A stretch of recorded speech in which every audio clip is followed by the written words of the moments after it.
Hello everyone, this is my Legal Aspects of Teacher Evaluation Module 8. I'd first like to reflect on the article that we read, Teacher Evaluations and Issue Overview. The article talked about how great evaluations don't always mean that they measure for great teaching. The idea is that the evaluation should measure a teacher's strengths and weaknesses, meaning that really great teachers still have areas of improvement that they can work on. There is a push to create new evaluation processes, and part of that should be looking at student achievement. The NEA, the union, would like to see better evaluations and giving quality feedback to teachers that would help foster student growth. And then the data does show that, and it is accurate, that a quality evaluation and quality teaching does increase student performance. The next article was Every Student Succeeds Act, and it was a breakdown as to what the act is and how it is followed in schools. First, the act prohibits the federal government from involving in state educational system.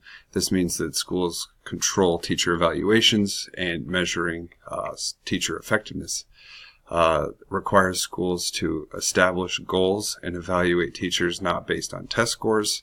And then also it looks at developing classroom observation rubrics, creating training programs for administrators, and establishing a system that looks at how effective the evaluation process is. And then also partially still continues to look at student performance.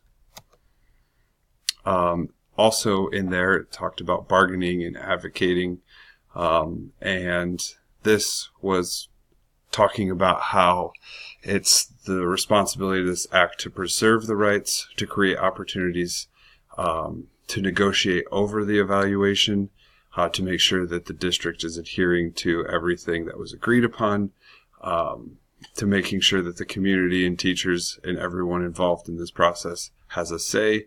And the NEA also on that article provided resources for further information. So my high school, Manhattan High School, has a appraisal process, and this appraisal process has 3 tiers to it. So the first 2 years of working at Manhattan or USD 383, you go through a evaluation process for the full semester, and you're observed by the principal.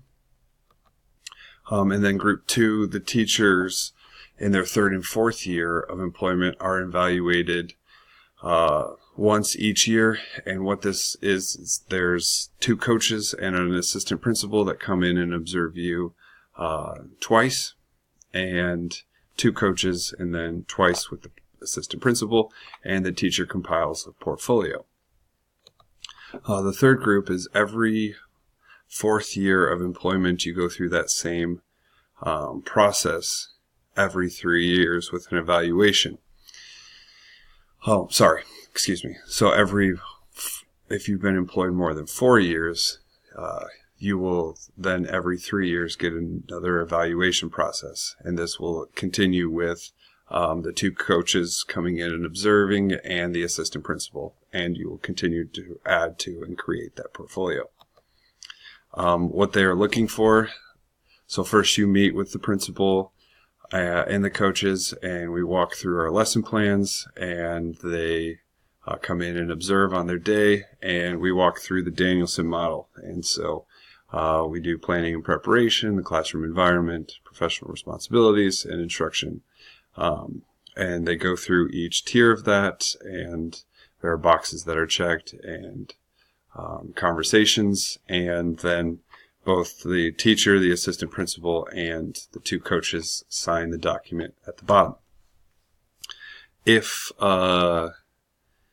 there's a teacher who needs some improvement, there is, based on the evaluation process, a principal can issue this improvement plan or plan for improvement, and the teacher is then placed on probation and then failure to comply with the plan of improvement will result in a recommendation to be terminated to the board.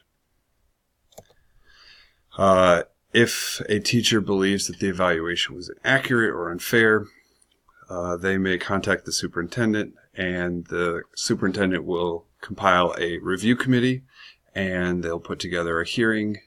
They'll make sure that the people involved in the hearing don't have anything connected to the person who would like the review. And there's a process, and all of the information is confidential. And 20 days after the hearing, the teacher will have their verdict. And I thought that this case, from a reading, kind of connected to that.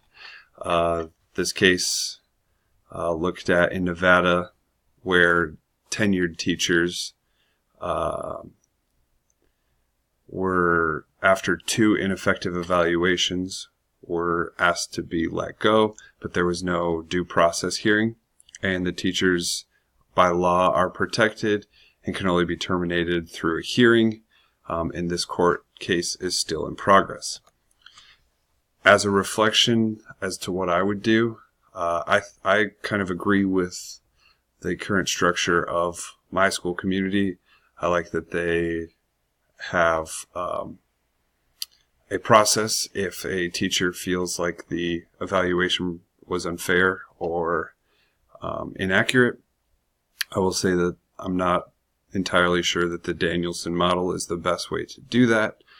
So as a school leader, I think I will continue to research current legal trends with evaluation process. I will establish strong support community, meaning I'm going to get feedback and ask questions and create a community in my school. I think also an area that could improve with my school is just the visibility of assistant principals and the building principal. So as a school leader, I'll try to be in the classroom and really monitoring and supporting my staff and students. And then with that, every time I'm in the classroom, I'll try to leave constructive, fair, and accurate feedback. And then, of course, I will always be available and listen to my staff and build a strong community. These are my references that I used. Thank you. Have a good night.